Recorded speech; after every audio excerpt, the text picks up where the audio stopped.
თქვენ გჭირდებათ მონანიება, თქვენ გჭირდებათ იესო ქრისტეს სისხლით გამბარვა, რომ ყველანი იყვნენ დაცლილი და გადარჩენილი.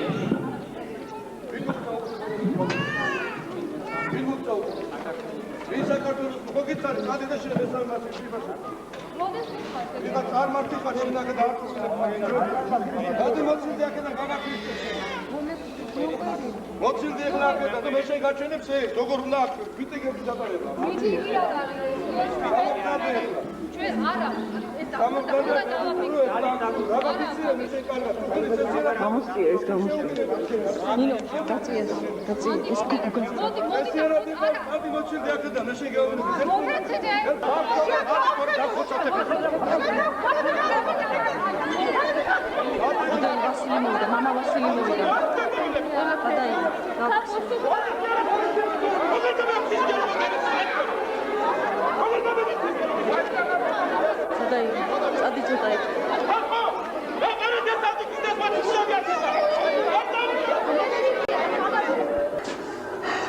ზალის იღა მიხმარება უნდა.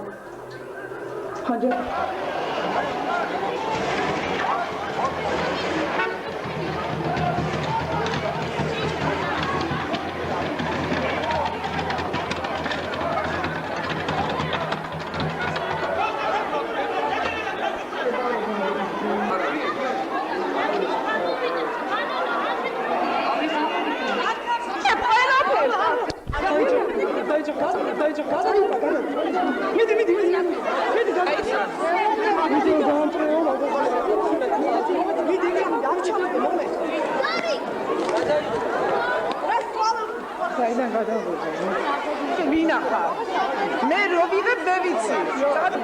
გალობა მათ ხმაურს უწოდებს, რა თქმა უნდა, ჩვენ ამას არ ვეთანხმებით. იყვნენ ბავშვები,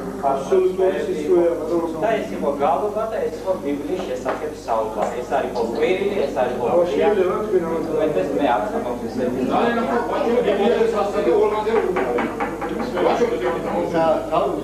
ხუთავი შეიკავოთ, ასე არ შეიძლება, აი ეს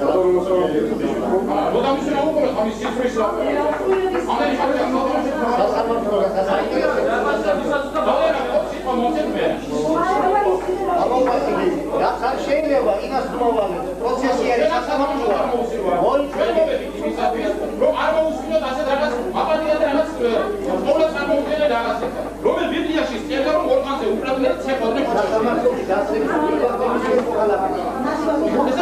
ახლა მოусმინოთ და გავაჩეროთ იმ ხოჩები. როგორ შეიძლება ეს რაღაცა?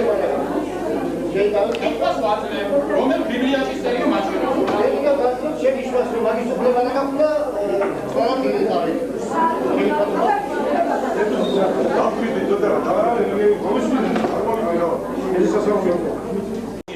აქციც მითმის სასამართლო ჩვენ აკითხავთ დამნაშავეები თუ ესენი არიან ძალიან ხო 5 წუთი მომისმენ.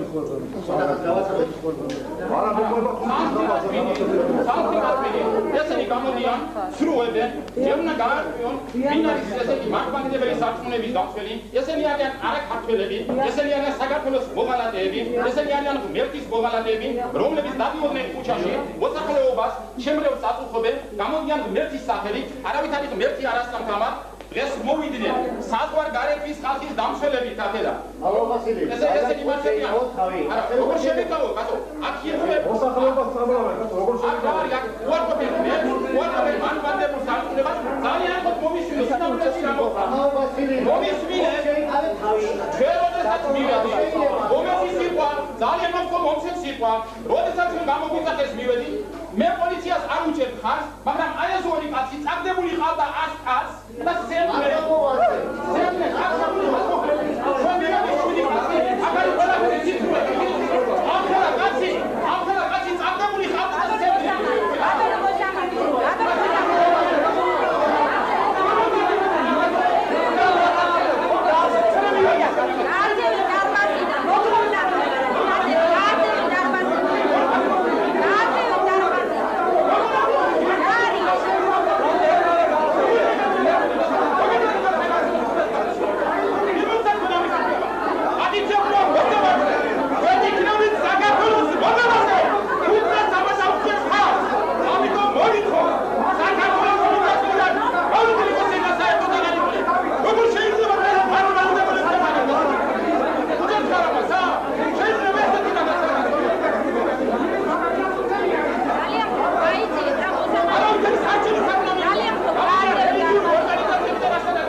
წაიკითხავთ შეიძლება მხარეთა წარმომადგენელთა განცხადებები მე გადავიზა შეიძლება ყველა ის დასახელებული ხელოვნური მოწმეები არ არის წარმოდგენილი, მაგრამ თქვენ ისე რომ ზაფხულის პერიოდია ახლა ხალხი გასულია ქალაქიდან ის მაცხოვრებლები ძირითადი ნაწილი და აქ არის ის წარმოდგენილი დღეს მოწმეები იქ მაცხოვრებელი ხალხი რომლებიც ამ ფაქტს დაადასტურებენ და თვითონ გვახსენებენ ამ შესახებ.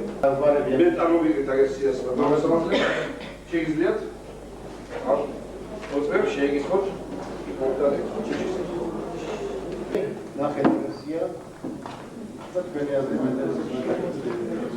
ეს არაფერს არ მეუბნეო ბატონო. აქ არ არის პირადობის მოწმობა. აქ არ არის მისამართი. აქ არ არის სამსივნილე. ეს ჩემო ბატონო, თქვენ იურისტი ბრძანდები. სასამართლოს ესეთი კავალერი არ უნდა წარმოუდგინოთ. ამის მიღება მისებულება და ეს ხალხი რომ მოისმინეს ტელევიზიაში სამბავი, თავისინებით თვითონ მოვიდნენ ტრანსპორტაკადან. ჩვენ უფლება მეგონია დავთვალოთ მაგის უფლებას რომ სიმართლე აქტიურობთ ამ მოქალაქეებს. თვითონ მოვიდნენ აქ თავის ბექით. აბიათ ტელევიზია რაღაცები შევიდა. მარაგე ცოტა რა დასაძლოა აქ მილიცია და კაჩუარ გარ ჩვენ საჩივარი ჩვენ შემოვარ მოსახლეობას ბატუხებენ ეს ხალხი.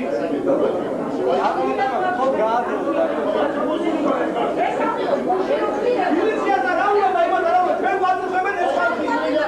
არ გასვენებენ ძინავაზე არ დავარდებიან. შეიძლება რა და აბუჯებს უკვე ის მარკუჩებს ხარ თუ არ დავიქით ნო. ის მაგა სადღაც უჩივრეთ ბალაპარაკე ჩვენ საუბარი ლაპარაკოს. ამიტომ ეს იქნება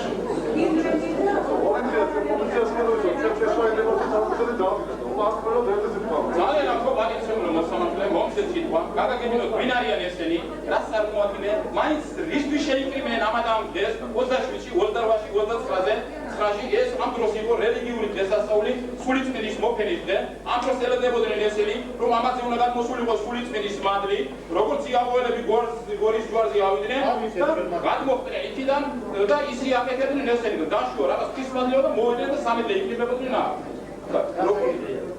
გასაგებია ზეგი არბინა ჩვენება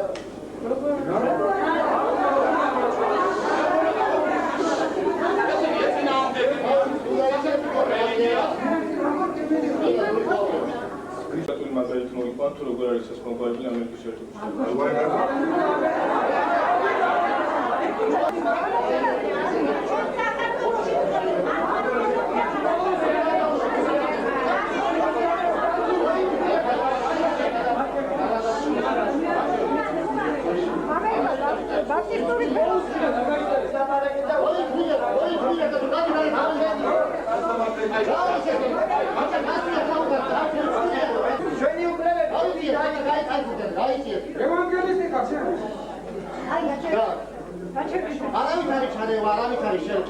რაც შეეხება პატივცემულო მოსამართლეს, თქვენ დღეს უნდა მიიღოთ გადაწყვეტილება, თუ დღეს გადაწყვეტილებას თქვენ არ მიიღებთ, წარდაჟით ამას, რაც ამას გააკეთეს 27-ში, 28-ში, 29-ში, ჩვენ დღეს ამ ხვალე გავდივართ მთავრობის სასახლის წინ და რასაც ესენი აკეთებდნენ, რომ აკეთებთ იმას.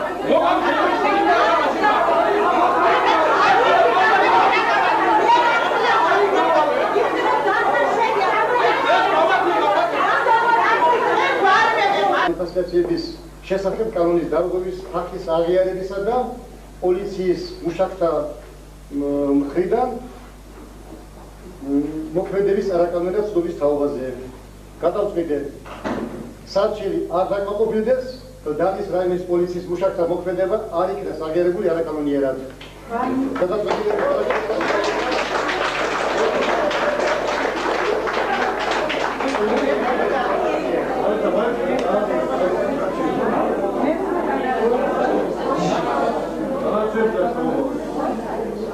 თავისუფალი ძალები დამთავრებულია.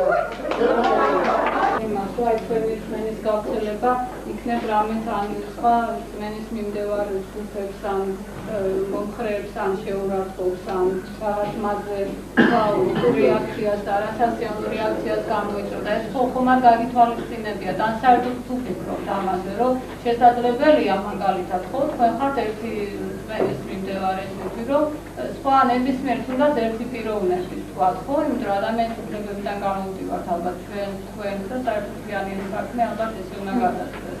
თუნდაც ერთი ადამიანის უფლება, რომ ამით იქნებ იხუტება, ნილათება, შეურაცხყოფილი ხდება. ჩვენ არ ვფიქრობთ რომ იმას, იმიტომ რომ ჩვენ არავითარ რელიგიურ მიმდინარეობაზე არ ვისაუბრებთ. ჩვენ საუბრობთ მარტო იესო ქრისტესა და ჩვენი ძმების შესახებ. და ის მოსახლეობა, რომელიც ჩვენს ირგვლივ იდგა,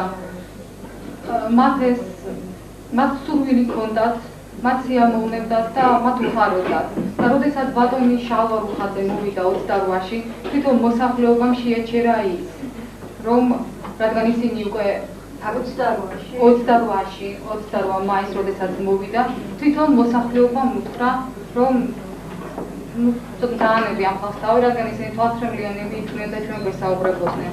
ჩვენ გვაქვს ეს ფირზე ჩაწერილი და ჩვენ ამას სპეციალურად არ ვიწერდით, არამედ უბრალოდ ვიწერდით, რადგან ჩვენ მსახურებებს ვიწერთ ხოლმე შენობაში სრულ ატარებთ მაშინ. ესე იგი, როდესაც თქვენ შეკრებას ატარებდით, თქვენ გარანტია ჰქონდათ, რომ თქვენს მიმართ კეთილგანწყობილი მოსახლეობა დაგხვდებოდათ, ხომ არიანო მოსახლეობა, მაგრამ ყველას რა თქმა უნდა, ყველას ჰქონდა სურვილი, არ მოესმინა ჩვენთვის და მაგაზიარებინა, უბრალოდ არ შემოერთებულიყო. ესე თქო დაგვისახელოთ როგორი წოდება თქვენი რელიგიური სექტა. საერთოდ სრული სახელწოდება. რეგისტრირებული ხარ? ჩვენი არის რელიგიური სექტა როგორი წოდება? სრული სახელწოდება. ევანგელისტური ეკლესია. ბატონო? ევანგელისტური ეკლესია. აგერ შეკითხვა შესამართლეს რეგისტრირებული თუ არ არის? ვინაიდან არ არსებობს კანონი რელიგიის შესახებ, ჩვენ არ აქვს რეგისტრირებული, თუმცა სურვილი გვაქვს რა თქმა უნდა, რომ იყოს კანონი რეგისტრირებული. და რამე კავშირი არის ევროპული იეჰოვას მიმდინარეობასთან? არა, ეს არის სხვა მიმდინარეობა, ეს აბსოლუტურად ჩვენ მათ არ ვეცნობთ, ასე ვთქვათ. დღეს ჩვენ რელიგიურ პრობლემებზე ვისაუბრებთ. ევანგელისტური ეკლესია, რა თქმა უნდა, ძალიან რთული არის, როდესაც იმყოფები საზოგადოებაში, ქვეყანაში, სადაც აგრესიულად გიყურებენ. მაშინ, როდესაც გული გიძგერ შენი სამშობლოსთვის და გინდა კარგი გააკეთო. და ასეთი არა მხოლოდ მე ვარ, სხვადასხვა კონფესიებიც, რა თქმა უნდა. დღეს ჩვენს საფეხურზე მე ვფიქრობ არის მეტად მნიშვნელოვანი საკითხი განსახილველი. ზალტყეშელაშვილი, ევანგელისტური ეკლესია. მე ვფიქრობ, რომ უაღრესად საჭირო როდო და საჭირო კითხვა არის, თუ რა არის სამოქალაქო საზოგადოება. თანასწორობა და აღმსარებლობის თავისუფლება ამ ბოლო დროს სულ უფრო ხშირად ირღვევა. შემიძლია ვთქვათ, რომ ეს მოვლენა არ არის არც ქართული და არც მართლმადიდებლური მოვლენა. მაგრამ არის პიროვნებები, რომლებსაც არ უშლიან ხელს, არამედ პირდაპირ ხელს უწყობენ იმისათვის, რომ ასეთი პრობლემები შეიქმნას ქვეყანაში. მომდევნო სტუმარი ევანგელისტური ეკლესიის პასტორი ზალ ტყეშელაშვილია. შუადღე მშვიდობის. როგორ ბრძანდებით? შუადღე მშვიდობის, ბატონო დავით. თუმცა აქვე მინდა აღვნიშნო, რომ ბოლომდე ჩემთვის გაუგებარი არის სახელმწიფოს პოზიცია ამ კუთხით, იმიტომ რომ ჩვენ ვხედავთ, რომ მართლმადიდებლური ინსტიტუციაში ეს შეკრებები გრძელდება ასეთი სახით და სახელმწიფოს არ აქვს გარკვეული პოზიცია, ჩვენ ვერ გავიგეთ ყოველ შემთხვევაში პოზიცია, ამიტომ გარკვეული პროტესტიც კი გაგვიჩნდა. ეს ურთიერთობა საპატრიარქოსა და სახელმწიფოს შორის რაც დრო გადის, უფრო მეტად და მეტად ცილდება კონსტიტუციურ ფარგლებს. და ეს ყველაფერი რა თქმა უნდა აისახება ჩვენთან ჩვენს თავისუფლებაზე. ხოლო ის ტენდენცია, რომ თითქოს მართლმადიდებელი ინსტიტუცია არის რაღაც განსაკუთრებული და ამას ანიჭებენ სახელმწიფო მოხელეები თავიანთ ინტერპრეტაციას, ეს არ არის სწორი. სახელმწიფო მოხელეებს აქვთ კონსტიტუცია და კონსტიტუციის შესაბამისად უნდა იმოქმედონ. უნდათ რომ ჩვენ შეგვაჩვიონ რომ სახელმწიფოში არსებობს ორი ტიპის ადამიანი, პირველი ხარისხოვანი და მეორე ხარისხოვანი, პირველ ხარისხოვანი მორწმუნე, მეორე ხარისხოვანი მორწმუნე, პირველ ხარისხოვანი სასულიერო პირი და მეორე ხარისხოვანი სასულიერო პირი.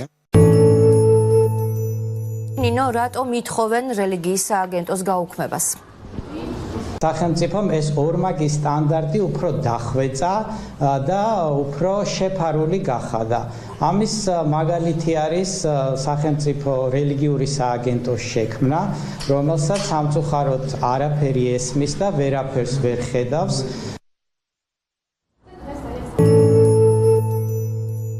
ეს არის ტენდენცია და ეს მიმართულება უფრო ღრმავდება და ძლიერდება, რომ სახელმწიფო იყოს მართლმადიდებელი ეკლესიის ხელშემწყობი, მათ შორის საკანონმდებლო დონეზე, რომ ის უფრო გაძლიერდეს და შესაბამისად მართლმადიდებელმა ეკლესიამაც მე უფრო ვიტყვი საპატრიარქოს, იმიტომ რომ ეს არ არის რელიგიური მომენტი, ეს უფრო პოლიტიკური მომენტია, შესაბამისად საპატრიარქომაც ხარი დაუჭიროს მას, გარკვეულ პოლიტიკური მიზნების აღსასრულებლად ეს იქნება მხარდაჭერა არჩევნებში თუ ასე შემდეგ.